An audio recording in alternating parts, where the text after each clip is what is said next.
الحمد للہ الذی ذی العزت والعلا والصلاة والسلام علی سید الانبیاء شمس الضحیٰ بدر الدجا نور الہدی منبع الجود والعطاء اما بعد اعوذ باللہ من الشیطان الرجیم بسم اللہ الرحمن الرحیم واللہ یحب المطہرین صدق اللہ العظیم ان اللہ وملائکتہ یصلون علی النبی یا ایہا الذین آمنوا صلوا علیہ وسلموا تسلیما الصلاۃ والسلام علیک یا سیدی یا رسول اللہ وعلی آلک واصحابک یا سیدی یا حبیب اللہ الصلاۃ والسلام علیک یا سیدی یا نبی اللہ وعلى آلک واصحابک یا سیدی یا رحمۃ للعالمین۔ حمد و صلوات کے بعد اللہ تعالیٰ نے قرآن مجید میں ارشاد فرمایا ہے کہ واللہ یحب المطہرین، فرمایا اللہ تبارک و تعالیٰ پاک صاف رہنے والوں کو پسند فرماتا ہے۔ اللہ تعالیٰ محبت کرتا ہے ان لوگوں سے جو پاک صاف رہتے ہیں، جو طہارت میں رہتے ہیں۔ نبی پاک صلی اللہ تعالیٰ علیہ وسلم ارشاد فرماتے ہیں، ترمذی شریف کتاب الادب میں حدیث موجود ہے، فرمایا اللہ تعالیٰ خود ہر عیب سے پاک ہے اور اللہ تعالیٰ بہترین چیزوں کو پسند کرتا ہے۔ حضور فرماتے ہیں وہ پاک صاف ہے اور صفائی کو پسند کرتا ہے۔ اللہ کریم ہے اور کرم کو پسند کرتا ہے، اللہ سخی ہے اور سخاوت کو پسند کرتا ہے۔ یہ جو صفائی ہے، ستھرائی ہے معاشرے کے اندر، سوسائٹی کے اندر، اس کی جو عادت ہے یہ اسلام کا ایک محبوب ترین عمل ہے۔ نبی پاک صلی اللہ تعالیٰ علیہ وسلم نے صفائی کو نصف ایمان قرار دیا ہے۔ صفائی کا ماحول بنانا، صفائی کی عادت ڈالنا، صاف ستھرا رہنے کو پسند کرنا، یہ مسلمان کا شیوا ہے۔ مسلمان اپنی طبیعت کے لحاظ سے، اپنے مذہب کے لحاظ سے اور اپنے عقیدے کے لحاظ سے نفاست پسند ہوتا ہے۔ اس کے مزاج میں یہ بات شامل ہوتی ہے کہ کسی قسم کی کوئی بھی ناپاکی اور کسی قسم کی کوئی بھی نجس چیز اسے محبوب ہی نہیں ہوتی، وہ اچھا ہی نہیں جانتا۔ ہم یہ دیکھتے ہیں کہ ہماری سوسائٹی کے اندر، معاشرے کے اندر بہت زیادہ اس بات کی ضرورت ہے کہ صفائی کی طرف، ستھرائی کی طرف، نفاست کی طرف، طہارت کی طرف توجہ دی جائے۔ آنے والی نسل کو صاف ستھرے ماحول سے آگاہ کیا جائے اور انہیں شعوری طور پر یہ چیزیں سمجھائی جائیں کہ جو صفائی ہے نا، وہ ہمارے فقط سوسائٹی کا یا ہماری صحت کا یا ہمارے معاشرے کا نہیں، بلکہ ہمارے دین کا بہت بڑا حصہ ہے۔ ہم دیکھتے ہیں کہ بہت سارے لوگ ایسے ہیں جنہوں نے مختلف ناموں کے ساتھ اپنے آپ کو انہوں نے ملا کر کے صفائی سے اپنے آپ کو دور کر لیا ہے۔ کچھ لوگ کہتے ہیں فلاں بندہ بڑا سادہ ہے جی، بڑا سادہ آدمی ہے جی، اس کی سادگی کی کیا صورت ہے جی، وہ کپڑے نہیں بدلتا۔ تو یاد رکھیں، سادگی اور ناپاکی میں، سادگی اور گندگی میں فرق ہوتا ہے۔ وہ آدمی فلاں آدمی جی ملنگ آدمی ہے، کیا مطلب کئی کے دن منہ نہیں دھوتا؟ تو بھئی یہ اس کا ملنگ ہونا نہیں ہے، یہ اس کا ناپاک ہونا ہے، یہ اس کا ان چیزوں کو پسند کرنا ہے جن چیزوں کو شریعت پسند نہیں کر رہی۔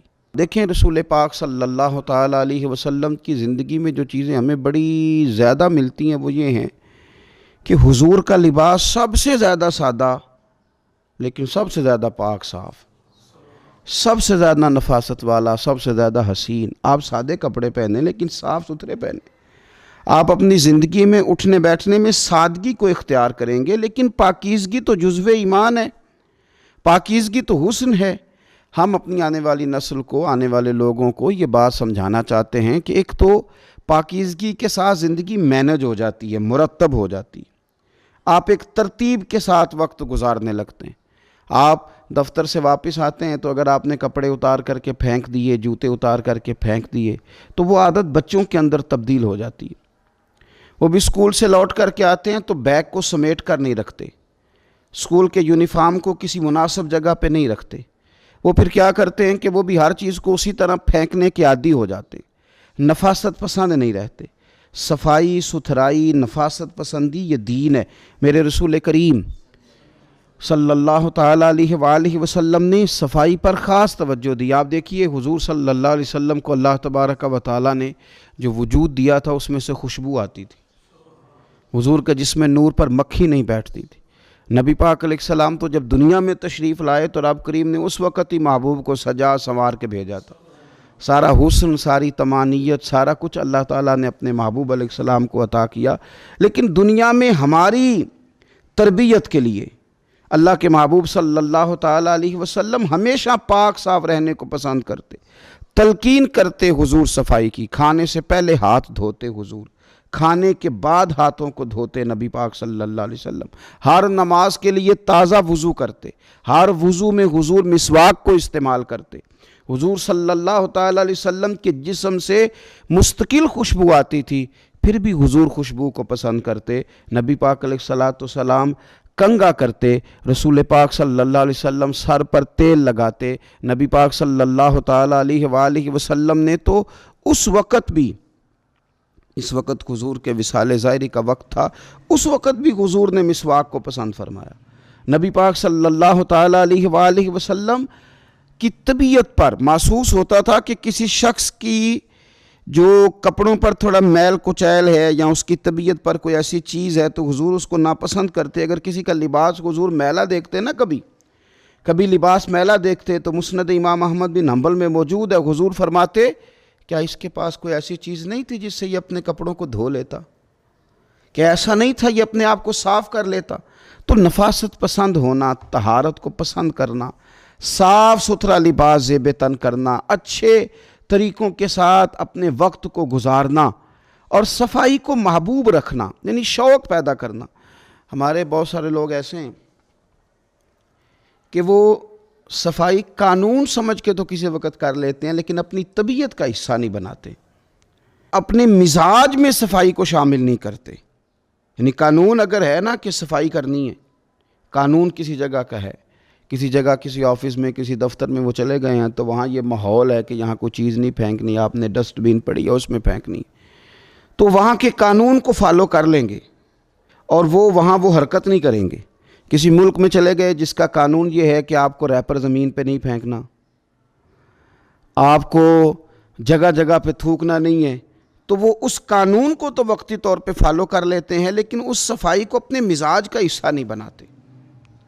حالانکہ صفائی کو مزاج کا حصہ بنانا ضروری ہے، صفائی کو اپنی طبیعت میں لاگو کرنا ضروری ہے۔ ایسا نہیں ہے کہ آپ مطلب یہ کہ کسی جگہ مجبوراً کرنا پڑا تو آپ نے کر لیا اور ویسے آپ کی طبیعت۔ حضرت مولا علی شیر خدا کرم اللہ تعالیٰ وجہ الکریم فرماتے ہیں کہ میں نے حضور کو وصال ظاہری پر غسل دیا، اور مولا کائنات شیر خدا کرم اللہ تعالیٰ وجہ الکریم نے جب حضور کو غسل مبارک دے کے وصال کے بعد دیکھا تو وہ نفاست حضور کے چہرے پہ، وہ صفائی حضور کے پیکر نور پر، وہ خوبصورتی کہ کہیں کسی چیز کا شائبہ تک نہیں۔ تو حضرت مولا علی شیر خدا قربان جائیں، ابن ماجہ کے لفظ ہیں، حضرت علی شیر خدا رضی اللہ تعالیٰ عنہ وہ کیفیت دیکھ کے کہنے لگے میرے ماں باپ آپ پہ قربان ہو جائیں، میرے ماں باپ یا رسول اللہ آپ پر قربان ہو جائیں، فدا کا ابی و امی یا رسول اللہ۔ آپ تو اپنی حیات ظاہرہ میں بھی بڑے پاک صاف تھے اور حضور تشریف لے جا رہے ہو تو پھر بھی بڑے پاک صاف ہی دکھائی دے رہے، پھر بھی طہارتیں آپ پر قربان ہو رہی ہیں، حضور پھر بھی پاکیزگیاں قربان ہو رہی ہیں، اس وقت بھی آپ اتنے زیادہ نفاست پسند دکھائی دے رہے۔ تو اپنی طبیعت کا حصہ بنائیں، صفائی کو مزاج کا حصہ بنائیں، آپ کو گھینا ہے، آپ مطلب کسی ناپاکی کو کبھی قریب نہ آنے دیں۔ صفائی ستھرائی، اپنے ماحول کے اندر حسن، اپنے ماحول کے اندر وقار، اس چیز کو اپنی طبیعت کے اندر لاگو کریں۔ نبی پاک صلی اللہ تعالیٰ علیہ وسلم نے ہماری جو ضرورت کی چیزیں ہیں ان پر خاص ہماری توجہ حضور صلی اللہ تعالیٰ علیہ وسلم نے ہمیں دی۔ جس طرح کہ حضور نے دانتوں کی صفائی پر ہمیں خاص طور پر توجہ دلائی۔ حضور صلی اللہ تعالیٰ علیہ وسلم نے ارشاد فرمایا یہ جو مسواک ہے یہ منہ کو صاف اور پاک کرتا ہے۔ تم جب مسواک کرتے ہو تو مسواک تمہارے منہ کو پاک اور صاف کر دیتی ہے، اور حضور فرماتے ہیں کہ مسواک منہ کو پاک اور صاف کرے گی اور اس سے تمہارا رب بھی راضی ہو جائے گا، یعنی مسواک کرنے سے اللہ راضی ہو جائے گا۔ آپ کے منہ کی وہ جو طہارت ہے، جس سے آپ نے قرآن مجید پڑھنا ہے، جس سے آپ نے رب کا ذکر کرنا ہے، جس سے آپ نے حضور کی بارگاہ میں درود و سلام عرض کرنا ہے، جب وہ منہ پاک ہو، آپ نے مسواک کی ہو، تو اس مسواک کرنے پہ اللہ راضی ہو جاتا ہے۔ آپ اپنے منہ کی صفائی کا خیال کریں۔ دیکھیں نبی پاک صلی اللہ تعالیٰ علیہ وآلہ وسلم نے نا ایک موقع پہ ارشاد فرمایا کہ جو آدمی بال رکھے نا، زلفیں رکھے، وہ اپنے بالوں کی تعظیم بھی کرے۔ جو بندہ زلفیں رکھے، آپ کو پتہ ہے سنت ہے نا زلفوں کا رکھ لینا، آدھے کان تک یا پورے کان تک یا کندھوں تک، اور زلفیں سمجھ کے، کسی جدید دور کا فیشن سمجھ کے نہیں۔ حضور نے فرمایا جو آدمی زلفیں رکھے، بال رکھے، تو اپنے بالوں کی تعظیم بھی کرے۔ یا رسول اللہ، بالوں کی تعظیم کرے، بالوں کی عزت کرے، بالوں کی تعظیم کرے، وہ کیا ہے؟ حضور صلی اللہ تعالیٰ علیہ وسلم فرمانے لگے پھر اس طرح کرے کہ ہر روز ان میں تیل بھی لگائے اور ہر روز انہیں کنگھی بھی کرے، پھر ان کی تعظیم کرے، پھر ان کی عزت کرے، پھر ان کو سجا کے رکھے، پھر ان کو سنوار کے رکھے۔ میں نے اپنے بزرگوں سے ایک بات سنی، ایک شخص نے بس الجھے ہوئے اس کے بال تھے، الجھا ہوا اس کا امامہ تھا، اور کپڑے مطلب اس نے پہنے تو ہوئے تھے لیکن انداز نفاست پسند نہیں تھا۔ انہوں نے ایک جملہ بڑا خوبصورت کہا، کہنے لگے یہ امامہ، یہ زلفیں، یہ حضور کی سنت ہے، اس طرح ادا کرو کہ یہ اچھی لگے، ان میں نفاست لاؤ۔ جو حضور صلی اللہ تعالیٰ علیہ وآلہ وسلم نے ہمیں طریقے بتائے ہیں اس کی طرف توجہ کرو، یعنی ان کو سجاؤ، ان کو سنوارو۔ نبی پاک صلی اللہ تعالیٰ علیہ وآلہ وسلم اگر کسی کے بکھرے ہوئے بال دیکھتے نا یا بڑے ہوئے ناخن دیکھتے تو حضور ناراض ہوتے اور ارشاد فرماتے کہ اس کے پاس کوئی چیز نہیں تھی جس سے اپنے بالوں کو سنوار لیتا، اسے کنگھی تک میسر نہیں تھی۔ اپنے منہ کی صفائی رکھنا، کپڑوں کو صاف رکھنا، اپنے بالوں کو کنگھی کر کے رکھنا، تیل کے ساتھ رکھنا، اور پھر ماحول کی صفائی رکھنا، اپنے ارد گرد کے ماحول کی صفائی رکھنا۔ جہاں آپ سوئے تھے اس بستر کو اگر صبح سمیٹ دیا جائے، آپ جس صحن میں آرام کرتے ہیں اس کی اگر صفائی کا اہتمام کیا جائے، باورچی خانے کا اہتمام کیا جائے، اگر روزمرہ کی جگہ جہاں آپ کا قیام ہے اس کے صفائی کا اہتمام کیا جائے، تو نبی پاک صلی اللہ علیہ وسلم نے حکم دیا تھا، فرمایا اپنے گھر کو، اپنے صحن کو، اپنی گلیوں کو صاف رکھا کرو۔ اس ماحول کو آپ صاف رکھیں گے۔ دیکھیں حضور فرماتے ہیں اللہ نے میرے قدم کی برکت سے ساری زمین کو مسجد بنا دیا ہے، یعنی جو فی نفس ہی پاکیزگی ہے نا وہ تو زمین کو حاصل ہے، آپ جہاں بھی نماز پڑھیں گے نماز ادا ہو جائے گی، لیکن اب اس کے اوپر جو ریپر پھینکیں وہ ہم نے پھینکیں۔ اس زمین جس کو اللہ نے پاک کیا تھا اس کے اوپر جو غلاظت پھینکی ہے، جو کچرا پھینکا ہے، وہ لوگوں نے پھینکا ہے۔ اور میں دیکھتا ہوں لوگوں کو گھن نہیں آتی، گاڑی کے باہر ریپر پھینکتے ہیں۔ بہت سارے لوگ ہیں گلیوں کے ایک کونے میں وہ کوڑا دان بنا دیتے ہیں، تھوڑا سا سفر کر کے وہ آگے نہیں بڑھنا چاہتے۔ بہت ساری چیزیں ایسی ہیں جو ہماری وجہ سے گڑبڑ ہو گئی ہیں۔ نفاست پسندی کا ماحول اگر بنا لیا جائے اور اپنے ماحول کے اندر صفائی کو لاگو کیا جائے تو آپ محسوس کریں گے کہ آہستہ آہستہ معاشرے کے اندر یہ چیزیں بڑھتی چلی جا رہی۔ تو اپنا گھر، اپنا جسم، اپنے کپڑے، ان چیزوں کو صاف کرنے کے ساتھ ساتھ وہ جگہیں جہاں ہم نے عبادت کرنی ہے، وہ جگہ جہاں ہم نے نماز پڑھنی ہے، وہ جگہ جہاں ہم نے اللہ تعالیٰ کی بارگاہ میں حاضری دینی ہے۔ حضرت عائشہ صدیقہ رضی اللہ تعالیٰ عنہ ارشاد فرماتی ہیں کہ رسول اللہ صلی اللہ تعالیٰ علیہ وسلم نے نا ہمیں مسجدیں بنانے کا حکم بھی دیا اور مسجدوں کو پاک رکھنے کا حکم بھی دیا۔ حضور نے مسجد بنانے کا حکم بھی دیا اور مسجد کو پاک رکھنے کا حکم بھی دیا، یعنی آپ کی عبادت گاہ صاف ستھری ہو، صاف ستھری ہو۔ میں کئی دفعہ لوگوں سے گزارش کرتا ہوں کہ ہم کافروں کا کبھی ماحول دیکھتے ہیں ان لوگوں کا، تو وہ جو دین سے دور ہیں، دشمن ہیں، ان کی یہ کیفیات ہیں کہ وہ لوگ صفائی کا اہتمام کر رہے ہیں، ستھرائی کا اہتمام کر رہے ہیں۔ تو آپ کے تو ہمارے تو مزاج میں اور ہماری تو طبیعت کے اندر صفائی شامل تھی، ہمیں تو خاص کر کے اس کا اہتمام کرنا چاہیے۔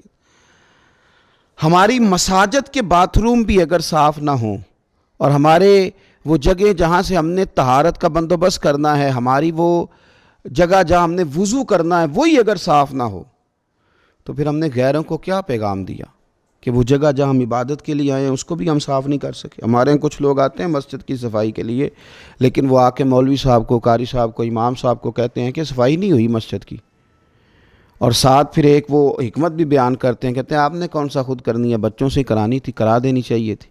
خدا کے بندو، مسجد کی صفائی، مسجد تو اللہ کا گھر ہے، تو اس میں صرف امام صاحب کو تو نہیں ذمہ داری دے دینی چاہیے تھی، آپ کی تو ڈیوٹی تھی کہ سب کے سب مل کے اللہ کے گھر کو پاک صاف کرتے، خوبصورتی لاتے۔ آپ کو ایک بڑی ہی خوبصورت حدیث ملے گی بخاری مسلم میں، ایک بوڑھی عورت مسجد کی صفائی کرتی تھی، نبی پاک صلی اللہ تعالیٰ علیہ وسلم کی مسجد کی صفائی کرتی تھی، ایک خاتون بیمار ہو گئی، حضور صلی اللہ تعالیٰ علیہ وسلم تیمارداری کے لیے تشریف لے جایا کرتے، فرمایا اگر اس کا وصال ہو گیا تو مجھے خبر ضرور کرنا، قربان جائیں۔ وہ خاتون رات کو وصال کر گئی، صحابہ نے حضور کے آرام کے خیال کے سبب خبر نہ کی، جنازہ پڑھ کے تدفین کر دی۔ صبح نبی پاک صلی اللہ تعالیٰ علیہ وسلم نے فرمایا مجھے خبر کیوں نہیں کی؟ اور پھر میرے کریم محبوب صلی اللہ تعالیٰ علیہ وسلم فرمانے لگے مجھے بتاؤ اس کی قبر کہاں ہے، اس کی قبر کہاں ہے؟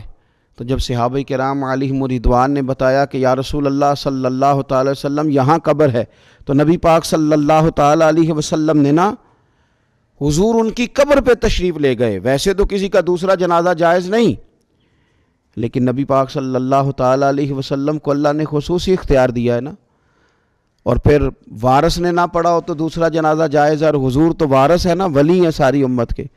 تو نبی پاک صلی اللہ علیہ وسلم نے قبر پہ کھڑے ہو کے فرمایا صفیں بناؤ میں دوبارہ جنازہ پڑھاؤں گا۔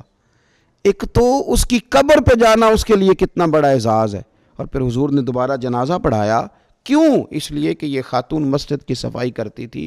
تو صفائی نصف ایمان ہے، صفائی حضور کی پسند ہے، صفائی پر خاص توجہ دینا یہ مسلمانوں کا شیوہ ہے۔ اللہ تبارک و تعالی ہمیں رسول پاک علیہ السلام کے بتائے ہوئے اس خوبصورت عمل پر عمل کرنے کی توفیق عطا فرمائے۔ آخر دعوایا ان الحمدللہ رب العالمین۔